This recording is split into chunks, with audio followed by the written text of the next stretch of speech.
be clear about what you're about, and then let people make it their own and speak their own stories into it and create and evolve with you. Striking that balance from the beginning, like just experimenting with it and playing in that from the beginning is critical.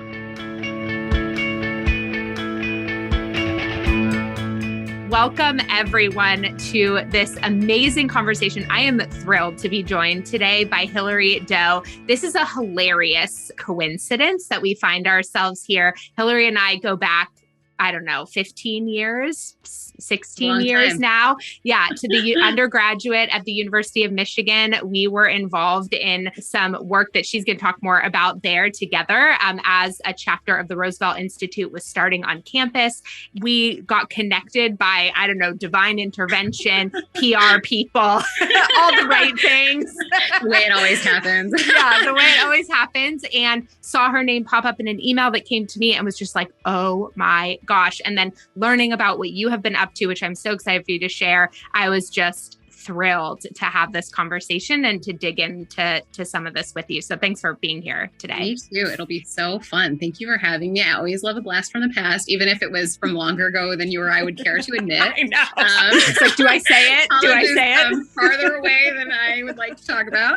But yeah, no, it's going to be so fun to talk about this. And I mean, I think one of the sort of fun findings when we reconnected was just the role that fundraising in general and like the process of figuring out how to do that and the freedom that it can open up for serving the missions that we both care about has played in, our careers since college, which was, I think, also completely unexpected. Not something that I knew was going to be true for me when I was in college, hanging out with you at the Michigan Union or wherever we were hanging out. It's going to be so fun. Yeah, I know. Gosh, I would have never predicted I would be here right now talking about fundraising, even in general. So, all right. So let's just kick it off. Give us what brings you to this moment in time. Tell folks sort of your journey to this. Sure. Yeah, no, happy to. Well, from the Michigan Union to now.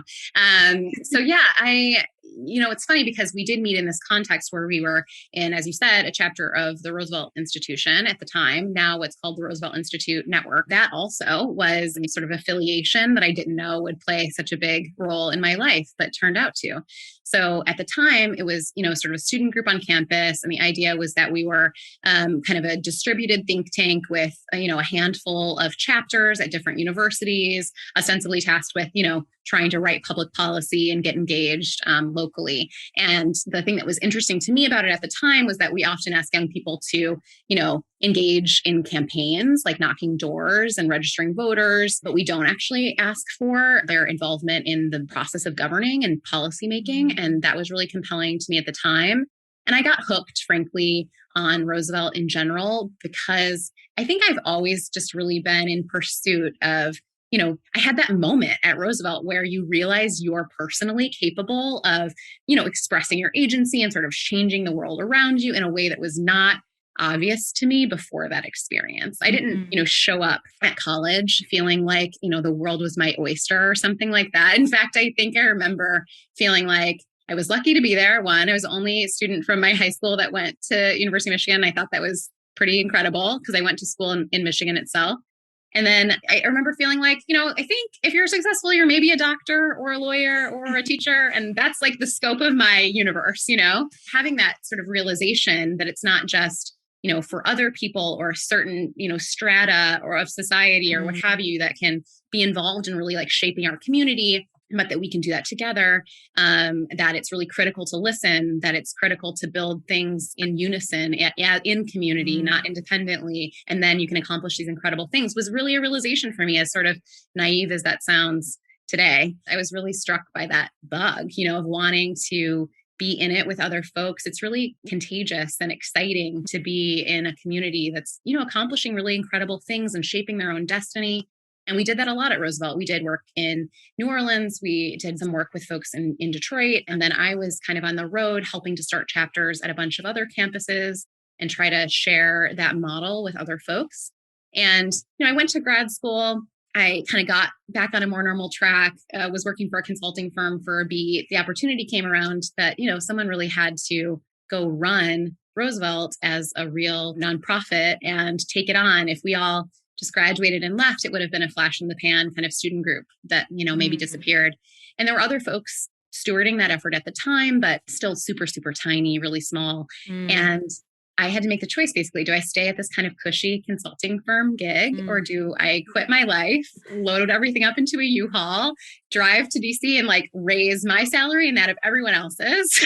I hadn't ever raised $1, you know what I mean? And try to make this thing a real thing. I took that on. Thank God we were all super young once, right? Because I was willing to do that at the time. And it was just such a gift and such a formative experience for me. I was there for a long time. We were able to grow the organization to over 100 chapters across the United States. We created some formative programming like Think 2040, which was, Think 2040, which was a program to help young people design the sort of future that they wanted to inherit and try to implement that. Chapters were pulling off incredible things, passing revolving loan funds to ensure folks could go K through 12, who went K through 12 in a district could go to college for free, doing incredible work on environmental policy, just, accomplishing incredible things. And I think all having that experience, which I think is pretty life-changing, that you have, agency and capacity, and that if we work together and organize and build community together, we can shape the world around us. And, again, it sounds kind of, trite or something to say that, but I think it can be really critical and formative. And I was having that experience as an executive director as well, sort of the national director of this network, realizing that it was possible for me, who'd never raised $1, to figure out how to scale this thing and, grow it and support all of our dreams, basically, whatever program we could think of, could we support it? It was just really beautiful to see how that's continued to grow and evolve. They went on to win the MacArthur Award for Creative and Effective Institutions on the back of the having built this really incredible networked model of chapters across the country who were, pulling off these incredible things. And I think even more importantly, demonstrating how powerful a kind of networked model like that can be for building identity in an organization, for getting to scale, which can be a really hard thing for a nonprofit to do, and really for equipping not just the staff that you have in the main office, but people across the country who are ardent supporters of yours to be your best fundraisers, recruiters, advocates out in the world, equipped to spread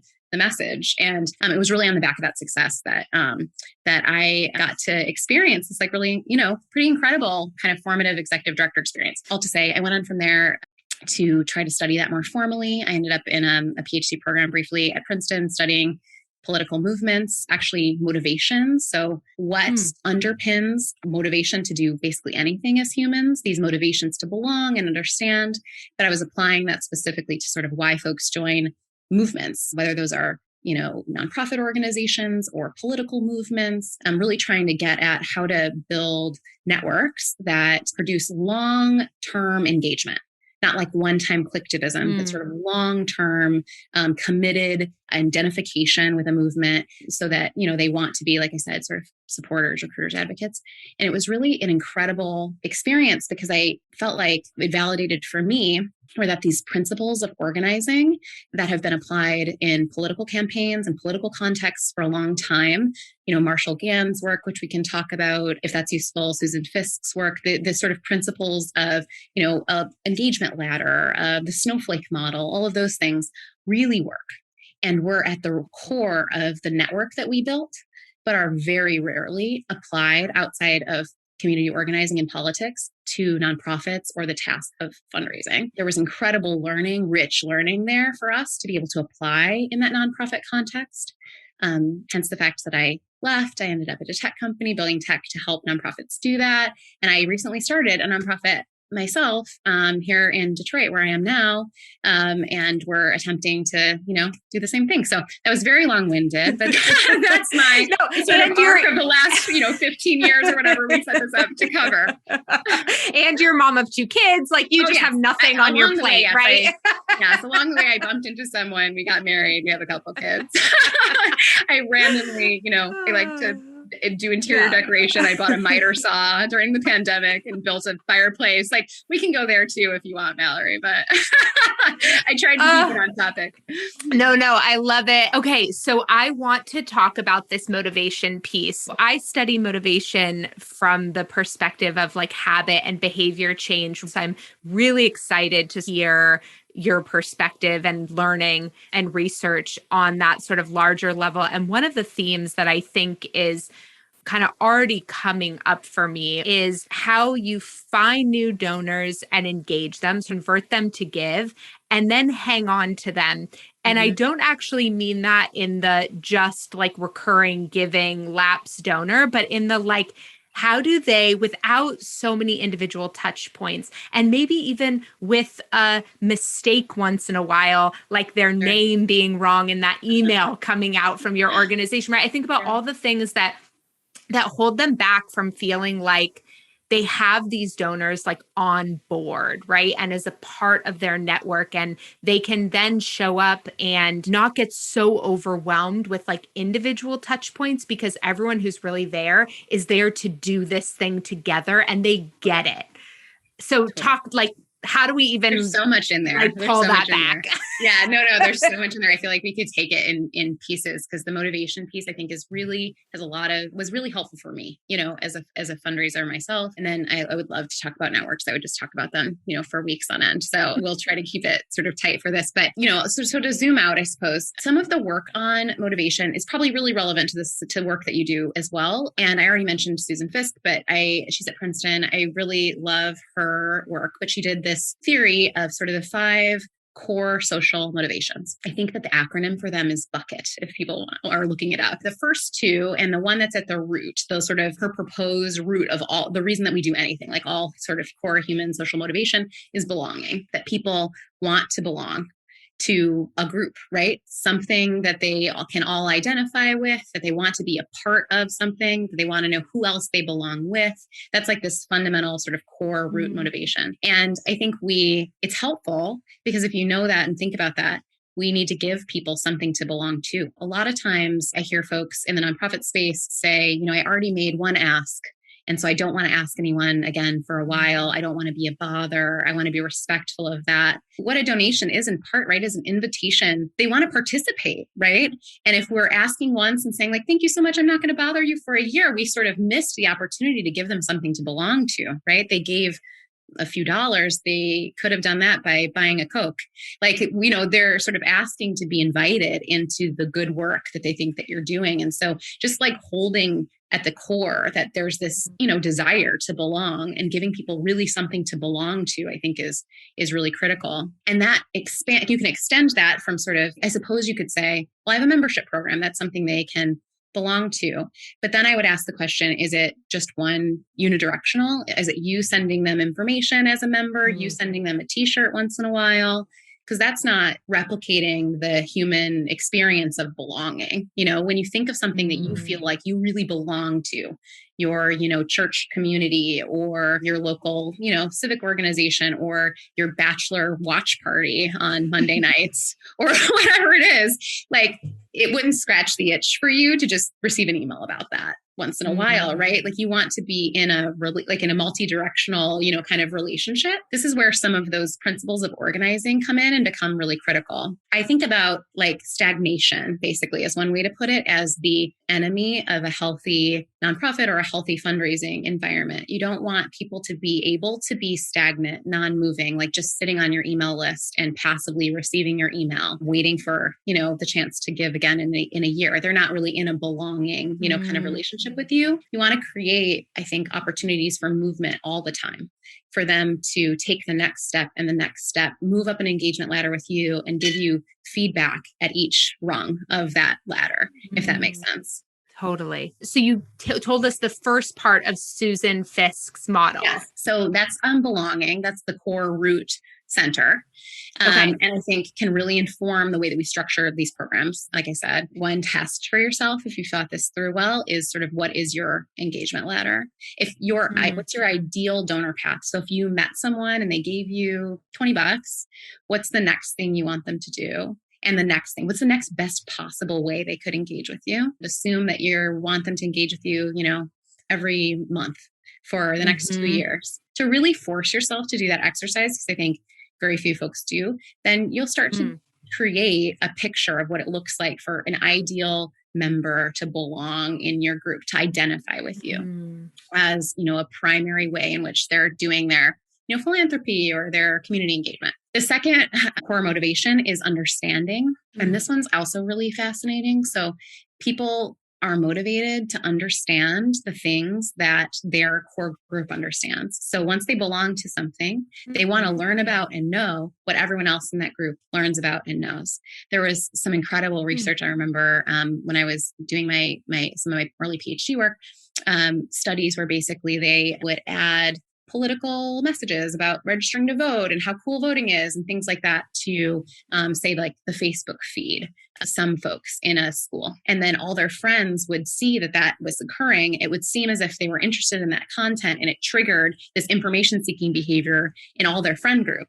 Wow. Oh, we need to learn about that. We need to know more about, that political issue or whatever, because we belong in this group and my group now cares about X. So, it really triggers that information seeking behavior. And again, I think that's a really interesting thing to apply to our organization. So once we build belonging, how are we really letting people express to us that they understand the issues we care about, not just tell them about our issue, but let them provide a feedback loop. And I think a great way to do that is to equip our supporters with all the tools that they need to, again, be your best fundraisers, recruiters out in the world, telling your message and spreading the word, because they're communicating in their own language to the people who know and trust them exactly what you're about. And they're expressing their understanding of your mission and your purpose. And that just cements their identification with you and their belonging in your group, if that makes sense. So they're kind of in the in-group. Others, I think, become sort of more and more peripheral, but those two core motivations, I think, are so helpful, and things that we don't think about enough when we're just trying to hit our sort of target number for the year. And I wonder if we do, I love the way you're sharing those things. And I wonder if part of it is that we don't think about it enough because we're like in the grind. And there's this other part of me that goes back to what you were saying before around like, what is fundraising really? And that is actually like my mantra for my course, for everything, is like, great fundraising is not an ask, it's an offer. And we have totally like internalized this old incorrect story about the purpose of money movement and who it serves and why it's happening. And that when we actually can unwrite that story, we're going to show up to everything differently. And so I think about the things you're talking about around the movement of the folks on your list and their engagement and then their understanding. And I can hear my clients like itching and being like, oh, but we've already asked them for money and now we're going to go ask them to go out there and talk about our organization. Right. And it's like, I know, and I remember that feeling so well. Like, I think you showed up to your early fundraising with so much more sort of like confidence than I did. Like, I really was like, this feels so uncomfortable and I don't know how to do this. And I think what you're hitting on is so important. That belonging piece is like, not just that we're missing it because we're in the grind, but we're missing it because we fundamentally believe we're bothering them instead of giving them opportunities of belonging. I completely agree with that. And I mean, I'm getting the benefit of us talking about this, a decade after I had to do this in the first place, right? So I don't think it's true actually that I came to it with that. I mean, it's perhaps a different topic, but I think pretty related actually, that now I am, buoyed by having had those experiences, knowing what I know. And also, frankly, by having a network to support me in that I wasn't alone completely. I knew that there were folks I could engage who could help. I mean, it's a gift. It's freedom to have a network that you figured out how to engage deeply, that has its own, momentum, that you can count on because they're identifying with you, to bring in more donors, to provide general fund support. Like, it's a gift. We didn't always have that, just to say, because most of our people were in college. They didn't have any, they could give us ramen noodles, I guess. But like, we didn't always have that. But if you can get that, that's freedom.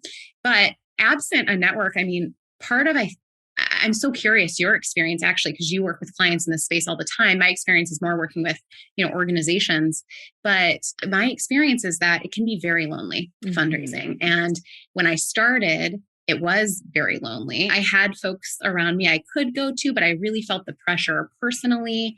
I felt like I was bothering folks, but also I didn't have, I think, the confidence to know I have this network that's very clear about what we're going to do. So no, I won't engage in mission drift. just to like get you this grant or like chase around, you know, something that's peripheral to my purpose because that will be a way to bring in dollars. I didn't always have such a clear sense of that. Saw other people fall into the trap of kind of charismatic fundraising where they built fundraising base around the relationship with them personally, but that was never going to be transferable to their organization. You know, I like didn't really know how to differentiate between that early on.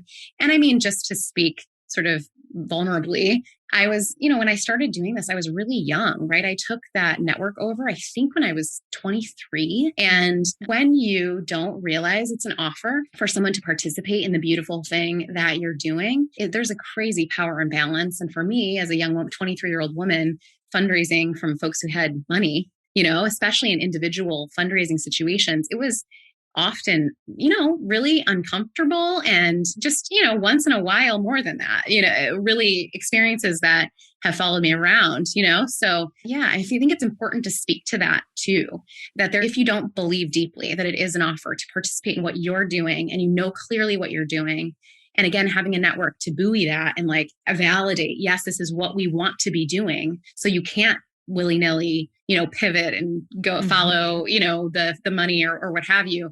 I think it gives you a lot more confidence to say, hey, this is an offer. You're welcome to join, and say, hey, want to help us with XYZ or join again, or like, you know, really invite belonging as opposed to walking in feeling like you actually don't have power at all. Well, but for anyone giving, they're giving for, you know, one of a couple reasons, right? They're giving because they really believe in what you're doing and they want to participate.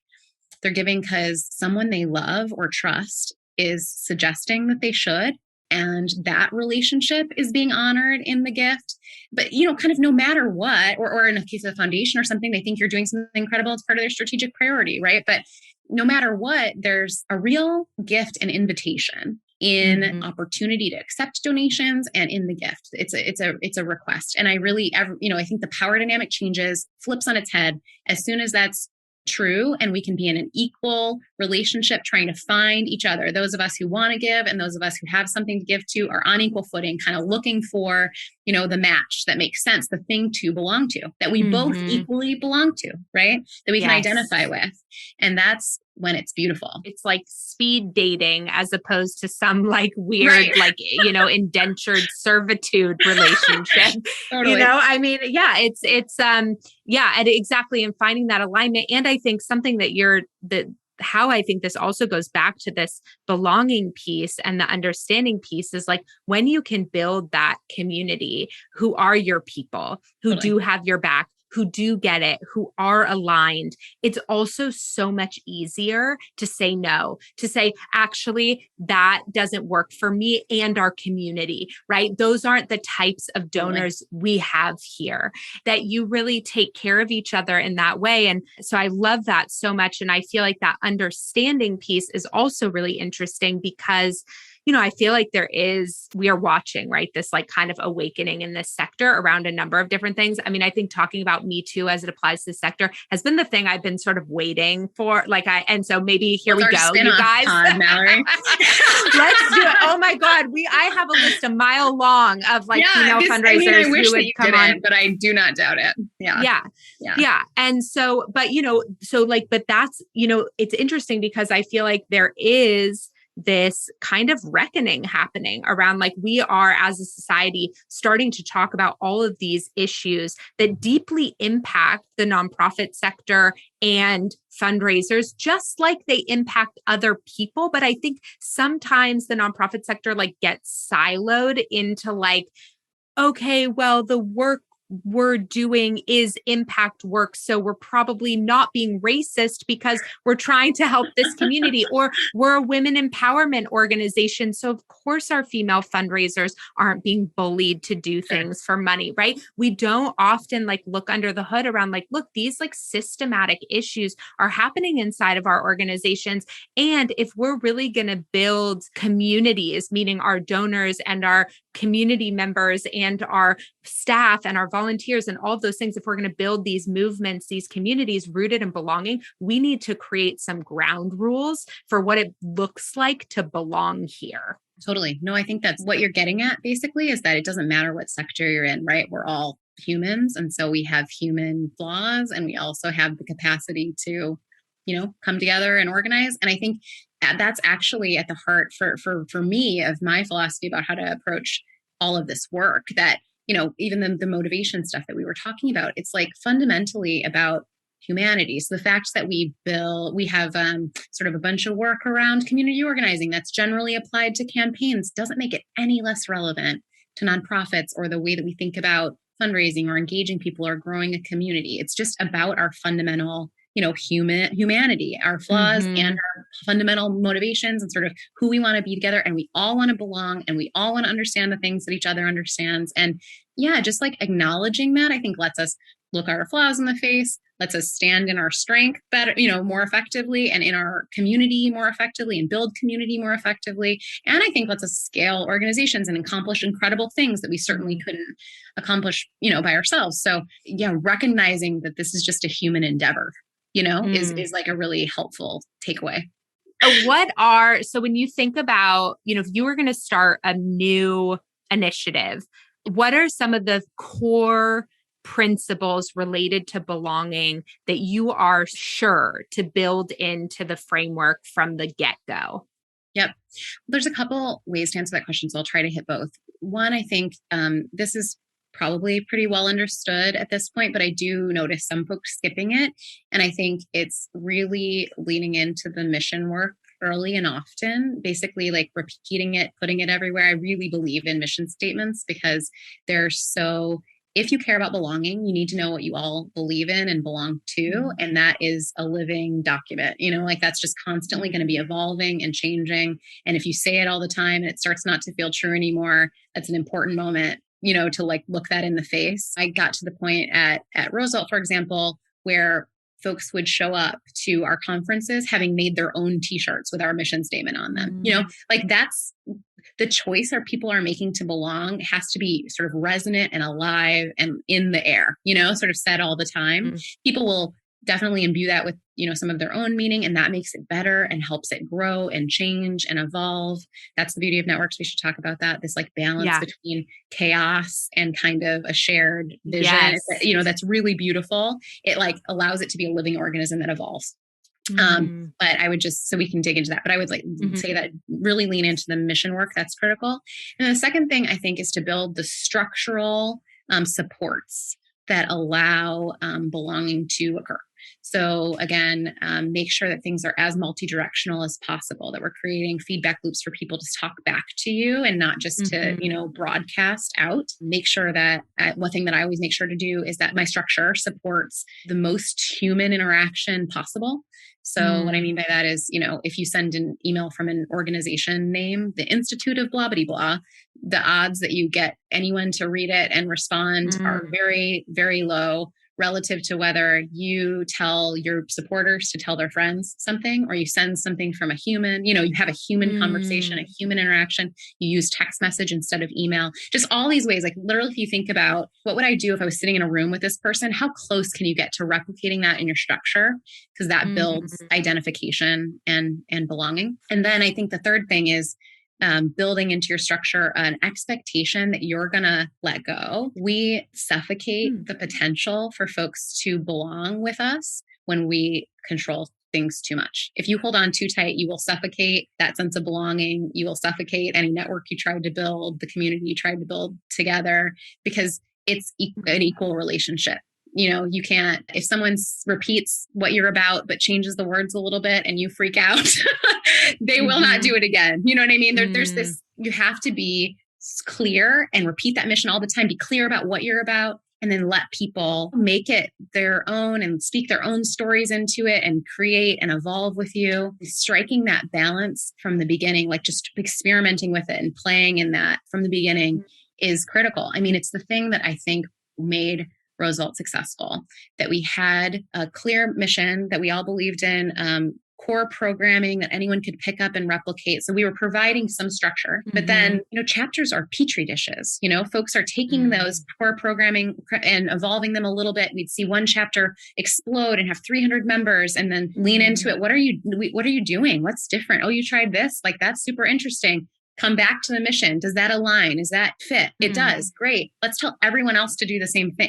Use those sort of natural evolutions, let people talk back to you and create beautiful things, and then share them across the network. But that's one of the things that I think folks struggle with the most, having to let go in order for belonging to occur. Where do you think people are getting sort of caught in letting go? Is fear. You imagine the worst case scenario. So what could someone do if they, took our logo and put it on a t-shirt that they wrote the slogan of, and it's just completely antithetical to what we believe. I think it's fear. It's sort of rooted in the extremes. That happens so rarely. And it's generally very clear to people that someone has gone rogue. You know what I mean? That's just so unusual for something like that to occur. And if you solve for that, like that's the main thing that you're concerned about, you'll hold on really tight. You'll ensure you're the only person that can post anything on the website. Your people can never talk directly to each other.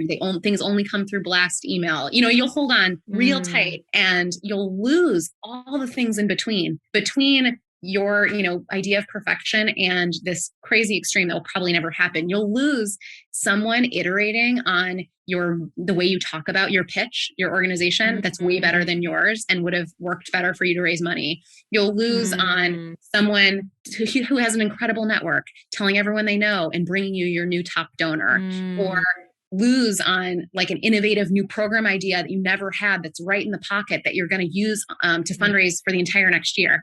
You'll sort of miss all these opportunities because of fear of some extreme. So I think figuring out how to strike that balance is really important.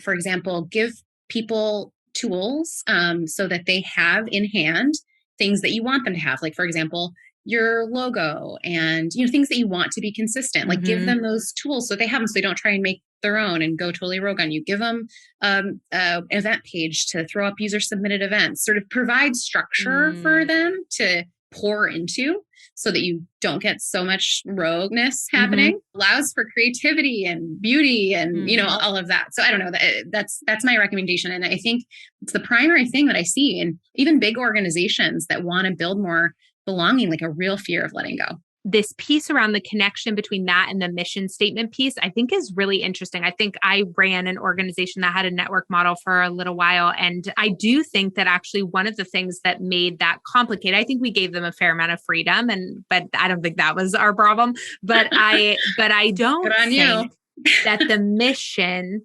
was clear or clarified in the way that you're talking about. I think we actually did lead to a certain amount of iteration there at a chapter level that actually ultimately didn't serve that goal around belonging. So there were these really strong chapters, but not necessarily identity with the overarching organization. And I'm thinking now, as I'm hearing you talk, that that's actually probably not about how much freedom we gave them, but it's actually probably about the mission statement piece. That's another way this can go. Much less common. So kudos to you for being willing to give up control. But that's another route that it can go. You need a center of gravity. You need the sun around which everything can, grow and spin and be beautiful, right? And if we lose the center, then you actually just have sort of some loose affiliations, right? And not some core thing that we all identify with. One of the jokes that we sort of tell about Roosevelt is I feel like I could sleep on a couch in any city in the world because there's someone from Roosevelt who, lives, and we all feel kind of a family. We know that we believe in some of the same core principles, right? And that's enough to build deep identification. And I truly have no idea what their experience of Roosevelt looked like on their campus, right? They could have done something really different than we did, but we were all trying to move in the same direction together. And so just this constant kind of assessment of letting beautiful things happen that you're not in control over, identifying, what of those innovations are things you should scale across the network to help you grow. And then always kind of coming back to the mission. I think that whatever the center is, whatever the core is, and generally, I think that's, what we're all trying to accomplish together. And I'm sure this ties in with or you're even really talking about this living organism, right? I love what you said, the balance between chaos and structure. Control. Okay. Yeah. So talk to me a little bit about that. How do people find that balance? And maybe even one step further, My guess is in finding that sweet spot, you're going to mess up. How do you kind of come back from that and continue to play in this balance? I think the first thing I'd say to give folks encouragement, it's like carrots or sticks. I have sort of a carrot and then you have them both. Totally. I guess the word of caution maybe first is that I think for a lot of folks, this feels like a nice to have, like maybe we could try, a network. I think what I would say is just, again, I called it freedom earlier, so I'm using pretty expressive language around what a network can provide. A lot of times folks, I was in this situation, really have to choose. They feel like they have to choose. Do I get foundation money or do I go after small dollar donors and build a small dollar program? Who has time for that? It can be really onerous and taxing, to figure out how to do that. And then you get a little donation. How do you, like a year later, you get another little donation and you have to scale. This volume isn't worth it. I just think there's a lot of decisions that we feel like we have to make. And oftentimes folks break in the direction of sort of not worrying about that small donor program. I get that calculus and maybe you shouldn't. But I think what we should worry about is not just a small donor program, but a small group of donors or supporters who can spread the message for you and build a small donor program on your behalf. And I think ignoring that opportunity is a real risk because they are representing, freedom. They identify with you. They're not going to change their minds every grant cycle. They're not going to change their foundation priorities. They're not, they're with you. All the studies on trust and all of that tell us that it's you believe in what your friends believe in, that motivation to, again, belong and understand what your people understand. And if they care about it passionately, you might too. This gets us back to the principles of organizing and Marshall Gans and, all these incredible structures that he's put out into the world and that were on display, obviously, in the 2008 Obama campaign. But this snowflake model of organizing is exactly what I'm describing here in really not ignoring how critical it is to equip a small group of people to build a small group of their people who support you, one of whom might be inspired to build a small group of people who support you and allow it to grow and scale and build its own momentum until that's covering your budget and everything else is a cherry on top. I really think we sometimes make that totally logical calculus, foundation grants and big dollar donors versus small dollar, and we turn away from the small dollar donor program. And again, I think that makes sense if you're collecting one-time $20 contributions, but I really don't think it makes sense to turn away from that, snowflake model that has this capacity to buoy your mission today and what it will be in 15 years,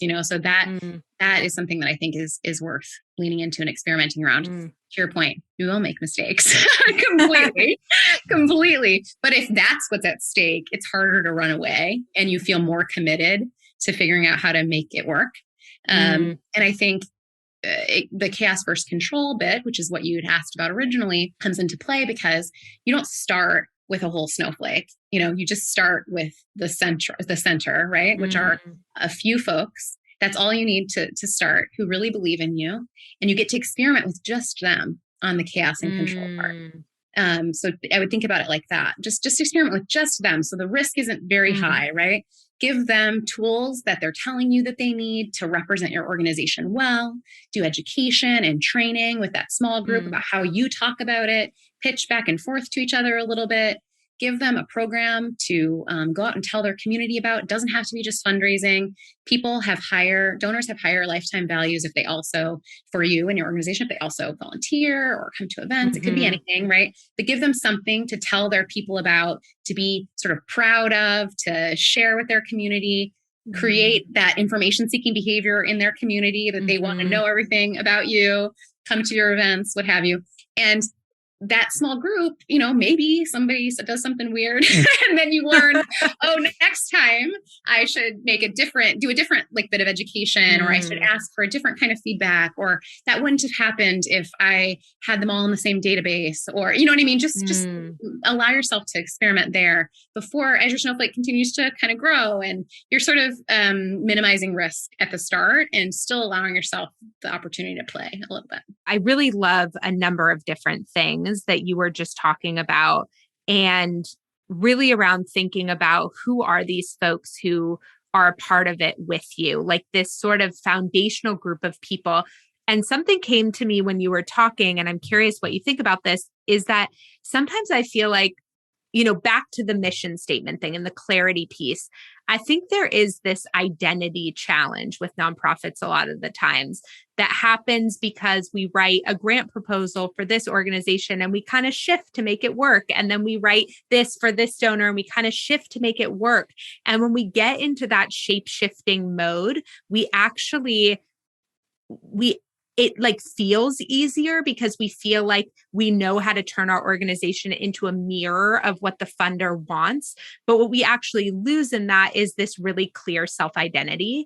And I think what you're talking about, which is like, how do you create belonging and how do you create understanding and how do you really create this core group of people who are going to ultimately really help your organization thrive, that requires something very different than what you're doing to write those grants. It requires you to really know yourself and your work and your mission and your purpose and your values so deeply, and to be so clear that those people can both identify themselves with you and identify that they're not your people. So they don't become a part of that group and you don't get the wrong people in there and all of those things. What do you think? Does that feel true to you? It's completely true. And I mean, a lived experience, I think all of us have had that like shape shifting sort of thing. And you can really lose yourself, I think, pretty quickly, or lose your center, So yeah, I think that seems exactly right. And, not to be a broken record, but another one of those like core principles of organizing that works so well for campaigns. And just to say, think about something people identify with. A candidate, right? You are a Hilary person or a Bernie person or whatever, right? Like they have built deep identity on the back of these tactics. And again, they're human. There's nothing to do with politics specifically. So I think there's a lot to learn there. And one of those principles is story of self, story of us, story of now. You have to do deep work. Who are you and what are you about? And what are we about together?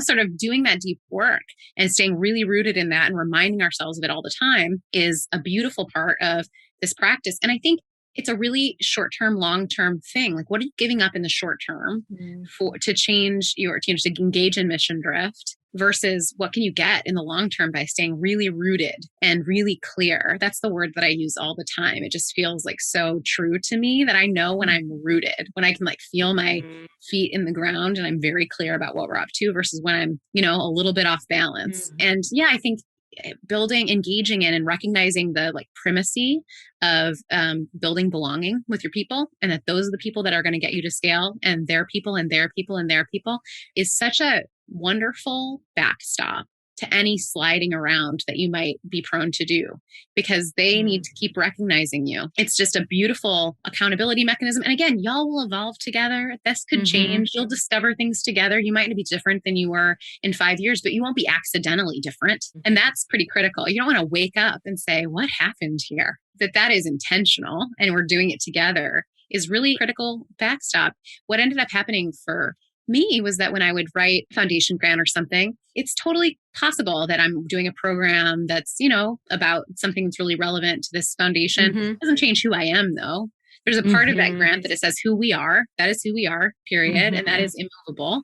And what we're doing right now might appeal to you, and that's great. But if you have this backstop of, your network, or just a really deep practice in, your mission and evaluating that all the time, I think ultimately it opens up more opportunity. People know who you are. And even if they aren't the same kind of funder you got last year, they might be able to see themselves in who you are and what you're up to. Nothing is a better fundraiser for you than impact. So I think other people recognizing who you are and growing and speaking your language and telling your story is the best path to impact, in which case you won't have any trouble fundraising. Folks will be coming to you. So there is kind of this sort of appeal to being a shapeshifter. And I think it can be a challenge in the long term. Yeah. Yeah. It's interesting. I feel like it's one of those things that we've decided we're like, oh, we're fighters. Like when you think about like fight or flight, we're like, yeah, we're fighters. We're going to like make this grant work. And I'm like, you know what? That's actually a flight response. You're fleeing anxiety, the anxiety of not having money in the bank next month. You are fleeing that anxiety by doing the short-term win. And actually the fight is to deal with that anxiety, to process it and to stay true to yourself and to stay rooted and all of those things. So I love that. And one of the things I'm you need to put that on a t-shirt. Yeah, I'm feeling that all the way through in my lived experience. Yeah. Totally. Yeah. Because when I've done that or felt inclined to do that, it's not rootedness that I'm feeling. No. Yeah. You say no when you're rooted. It's a moment of anxiety. Totally. No, totally. You're absolutely right. I'm going to come to therapy with you once a week. It was a coach many, many years ago. I was 24 years old. I was working with a coach and my relationship was coming up along with some of the professional stuff I was working around. And I kept driving 2 hours to go see my boyfriend at the time when we would be, getting into an argument on the phone. And so do you think that's fight or flight? And I was like, I'm fighting for the relationship. She was like, no. She was like, you are fleeing your anxiety around the relationship by just driving right up there. That is not actually what flight looks like. And that was really for me sort of the beginning of like, we think so often about terms like that in terms of our external behavior instead of like what's happening internally for us.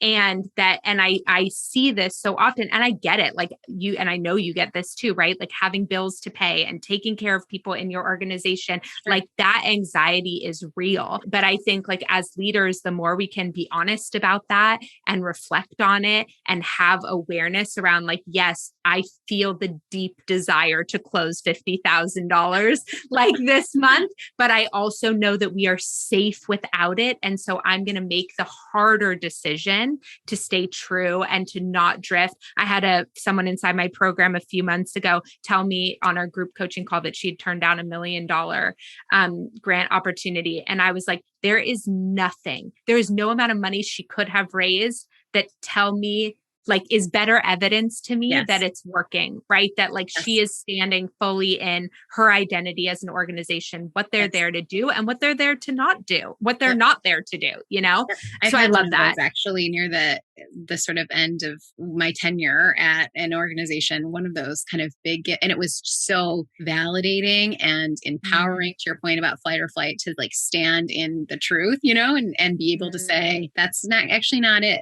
and we're okay. And that's like really, I mean, the reason that we're doing this stuff is to, achieve some mission, right? And I think it can be that desire to do good can be the thing that sort of leads us to believe we'll take whatever we can get. But have we achieved the mission at all then? And I think that's got to be the check. For me, at least, that was really helpful learning. Is this getting me closer to that mission or further away? It's getting me closer to the goal right now, but is that what we're here to do together? So really that can be the check. I wonder when you talk to folks and are doing coaching, I notice in people when they're speaking and things like that, maybe in the pitch or, doing a talk or what have you, I think nerves and that anxiety can show up in lots of, fast talking. And, I'm certainly a fast talker myself, so I get it. I'm very sympathetic. What I remember some advice I got once on public speaking was to just make them wait, to sort of stand there and wait for everyone to get quiet.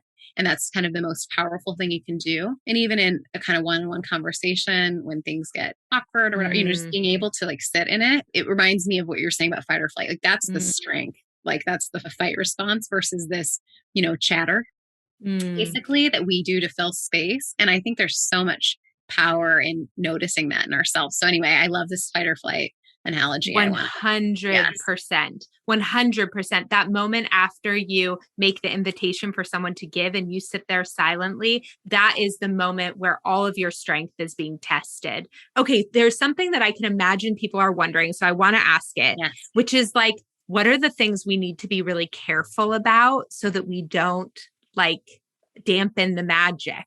Yeah, that's interesting. I mean, we talked earlier about holding too tight and kind of that fear of that threat of suffocation. I think that always exists. I also think as your organization gets bigger and bigger, which I think it will, if you engage in this well, you become farther and farther away, or you can, from the last person to have heard about you, the most recent person to have heard about you. You might be quite far away at some point from that person. And so I think the risk becomes creating central programming. We talked about, control versus chaos, like providing people with some central programming, some things that they can do. Don't make it so hard that everyone has to create from scratch the thing that they need to do. You need to be providing some centralized, a structure. That structure can begin to be created in an environment that's so far away from the person that most recently heard about you, it's actually not that interesting to them. You can lose touch, I think, a little bit with your network or the newest folks in it.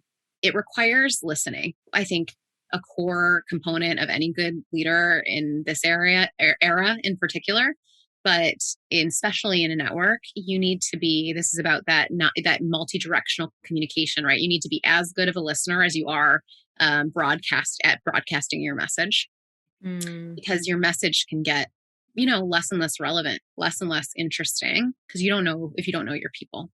So, I mean, this is a real challenge, just to say for folks, it's so common, even who have built a membership base that's all over or chapters or what have you, to hear from that network only via like a monthly, spreadsheet that they send in at the end of every month, kind of updating. We had 3 meetings and 20 people came or what have you. And that isn't, you can't hear, you know what I mean? You can't operate blind, and you can't sort of hear what they're saying to you. That risk gets higher and higher. Well, I think the onus on you to figure out mechanisms for listening are really critical as you become more successful, actually, and you get farther and farther away. So how are you kind of seeing what they're up to? How are you noticing fluctuations in membership so you can intervene when someone's struggling, but more importantly, so that you can learn when people are doing really well and share those learnings? Again, if we're using the kind of living organism analogy here, this thing is growing and shifting and changing, and you need to be learning all the time, or you don't have a network. You have this loose affiliation. We need to be like, it's an opportunity, to experiment and learn from each other and then share those best practices with everybody. But the flip side of that is you're not relevant. You're creating programming that's not interesting. Your people don't want to do it. And, many of your chapters disappear. I think just another theme I feel like that you're hitting on is just this idea that ego really needs to be removed from these decisions, right? Like when I watch organizations have trouble with some of these things, it's because, and I'm not saying that, I mean, ego is a natural thing that we all deal with in different ways, right? Good in some ways. Yeah. But I think what you're talking about is trust has to go both ways. And I think we talk so often about how do we get our donors to trust us more?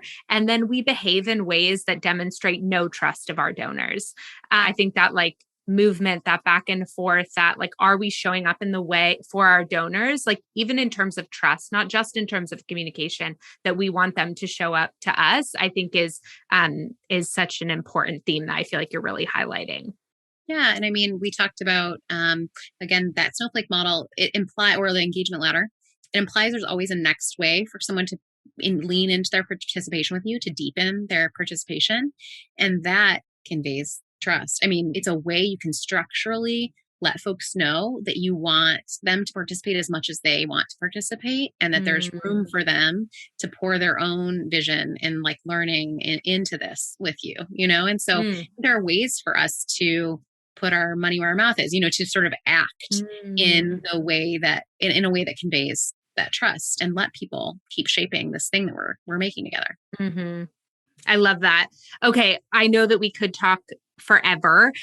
So is there anything else? I like to wrap up with, one, inviting you to share about a nonprofit that you'd want people to go check out and give if they can, and to share all the ways that folks can find you and get in touch with you. But before we do that, is there anything else related to this like theme that you want to make sure is a part of this?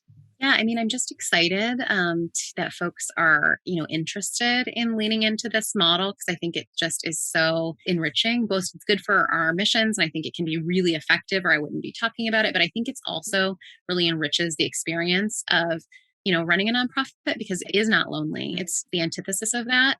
And all those experiences that can be scary and lonely, you get to do together. And you have, I mean, for me, maybe this is just sort of a tip or something, but when fundraising was new and it was awkward sometimes, and it felt scary and weird to make an ask and all of that, it was a lot easier if you knew that you were making it on the behalf of tons of people that you love that are like out in the world, sharing your mission and doing this good work than it was to say, could you please give me, however much money. It was just so much easier to stand in unison with folks. Yeah, I'm just eager for folks to try it on. And there are lots of like lovely ways to experiment, and also eager for folks to, for us to think in ways that are less siloed about our industry, because I think there's just so much that we can learn from other folks that are doing an incredible job at creating this belonging, these incredible union organizers, political campaigns globally, and movements that are really building identity. And when you see folks who have done that successfully, learning everything that we can about it, I think is just our obligation to our mission. And I agree. There's so much wisdom surrounding us in areas we don't typically look in. It's interesting to me that you're right. I don't think folks are looking at this engagement ladder, or right, they're thinking about the donor vortex, and right. And there's probably a lot of alignment even there in some of those principles. But I think what you're saying is like what hasn't been brought over yet, what haven't we tried? First, let's highlight a nonprofit, and then tell us all the ways that folks can find you. Well, highlight, I'm on the board of the Institute for Women's Policy Research. And if anyone doesn't know them yet, it's definitely worth a look. Talked a little bit about how the sector, the nonprofit sector and fundraisers are predominantly women. I think there's just, no better place to go and learn about the extent of the leadership gap, the impact of the wage gap, and incredible ways that we can lean in and keep really moving closer and closer to equity. So they're incredible, and I would encourage everybody to check them out. And then in terms of meeting me somewhere, I mentioned at the beginning of this that I started a think tank myself recently, based here in Detroit, where I am. This is my home, and I moved back recently. And, it's called the Scout Institute. Anyone can look them up. We actually just launched a big piece at explore.scoutinstitute.org that really walks through the history over the last 50 years of the investments we're making in our communities and in each other, in our education systems, in our infrastructure, and the implications of not making those investments. So folks can check all of that out. That would be lovely. Appreciate everybody's support. I'm on Instagram at Hilary Doe. Awesome. And we'll link to everything below as well. Thank you so much for having this conversation with me today, and for sharing so much of your wisdom and experience. And I think it's so important for early fundraisers to see the light and to know that we've been there, that there's also a community of people who are here for you, and we know how lonely it feels, and we don't want you to feel alone anymore. So thanks for being a part of that. Thank you. Such a great opportunity. Thanks so much.